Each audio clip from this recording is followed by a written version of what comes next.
So because of social distancing, you, like me, might not have access to the people, friends or models that you normally would.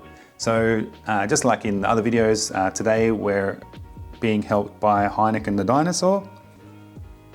Also, make sure you watch to the end of the video. I'm going to link to some other suggested videos for you to watch that use proper studio equipment that you can think through, at least, so that when you do get access to proper lighting equipment, you have a bit more of an idea of how to go about practicing with the light with the proper equipment.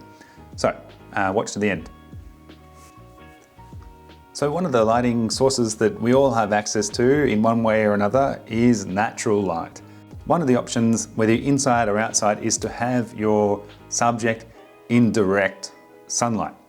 Being harsh, it's potentially not the most flattering light, but the problem you might get into when recording your videos is that the light can change fairly quickly. And if there's a cloud that comes over, or you're going from shade to direct sunlight and vice versa, then your footage is going to be a bit inconsistent in its exposure, or potentially in things in terms of things like white balance. You also need to be careful when using natural light if it's behind your subject. If it works for your specific story and that at that moment, then maybe that's okay. But often what we see is that there is a bright window that is open behind the subject, and this leads to the exposure being blown out behind the subject, or the exposure of the window actually is good, but then the subject becomes too dark. So there's a few different problems. So natural light is very good, and it's good to have natural light on your subject indirectly. And this is where having a subject near a window, not in direct sunlight, is a very good way of getting easy access to key light. Okay, so let's think about not natural light. So here we've got the subject, it's got a bit of side light, but we've also got the room light on. So the room lights have a few issues that you need to think about. The color temperature can be an issue with the room lights, but also the angle. So often you have a not very flattering angle. If the light's coming from too high, from straight up, you can your subjects can have like dark shadows under the eyes, big shadows under the nose, and we don't want your subject to have this. So we turn the room light off. So here we have an example of side light. So side light, we've got lots of shadows on one side of the face, and the light is hitting in the other. So this kind of shadows on the face, the more shadows, the more dramatic it looks. So each lighting position has a different effect. So when you're doing your videos, it's a good idea to plan how dramatic or not dramatic, or at least think about how the different lighting is going to affect the mood of the scene. Now maybe you don't want it to be too dramatic, so then on the dark side or the shadowy side of the person, you can add some fill light, which is a secondary light. The key light is your main light, so the fill light can soften up those shadows and make it less dramatic, or change the effect. So try and pay attention to the effect or the feel that different lighting gives you. So if you have the key light and the fill light both quite bright, like so both sides of the face are quite bright, this creates a more friendly feel, less dramatic.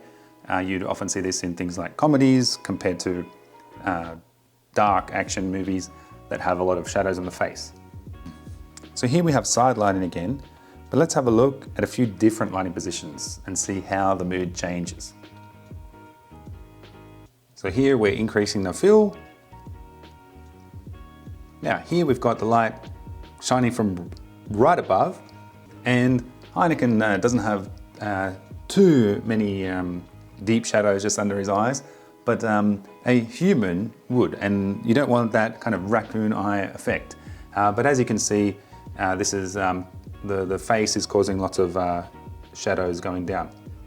So generally not the most flattering position for lights, and that's why be careful of the lights in rooms that are directly above people.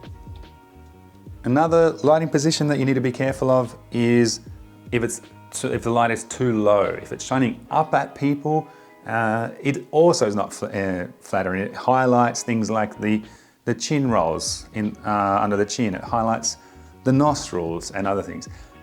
Maybe in certain scenes of a kind of horror video, if that's what you're doing, it could be appropriate. But generally, just be careful of this kind of lighting direction.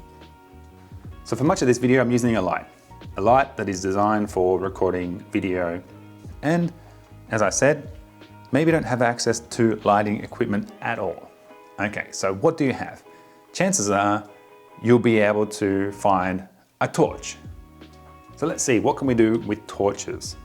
One of the problems with using torches is that if you just shine them on your subject, it's gonna be like a torch is being shone in their face. Okay, so what we need to do is come up with what they call a diffuser, something that softens and diffuses the light, make it a bit more nicer so it spreads more evenly on your subject. So when we're doing this, try to be creative, just like the makeshift tripods that we talked about before. Can you come up with some household diffusers? Okay, one thing you can do is get a milk bottle and put your torch in it, and that can be the first step to creating a makeshift diffuser. You could have someone hold it for you, or potentially tape it to the bottle and secure it to some kind of stand or pile of books or something just to keep it in place. Now that torch is not a very powerful torch. You might have different types of torches depending what you have access to, like I said. So if you have access to a powerful torch, there's a few more things we can do. In this case, I've got this light, which is standing in for a torch. Modified the milk bottle. And again, you could secure it with tape or something, and secure it to some kind of stand. And as you'll see, compared to just shining the torch straight into the face, this has a much more softer look. So this potentially you could use, if not as a key light, you could use it as a fill light. You could use this at night time, you could use this in the daytime. Another option which you can use is tissue box. This might be even better, might be even more secure. It depends on the size of your light as well. Try to be a bit creative with your lighting. Don't just have to put up with whatever is there.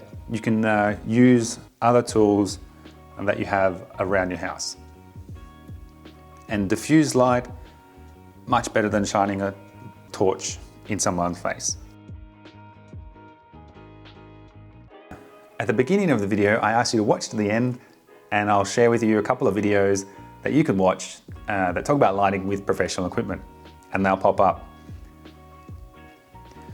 So as you watch videos on platforms like YouTube, you might notice that a lot of creators ask you to watch to the end, or they might have some hook in the early part of the video to encourage you to watch to the end.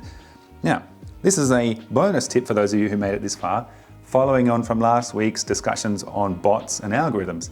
So one of the most important engagement metrics for YouTube's algorithm in determining whether your video is going to be shared or not is watch time.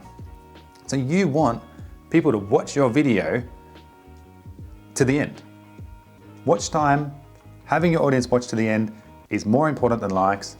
It's more important than dislikes. It's more important than comments. Okay? So this is something to think about when you're creating your content. How can you get more people to watch the whole thing and not just click off after 10 seconds? Anyway, I hope this video was interesting. I hope you guys are going well with your media production in ISO, and I'll see you in Tubes. Cheers, guys.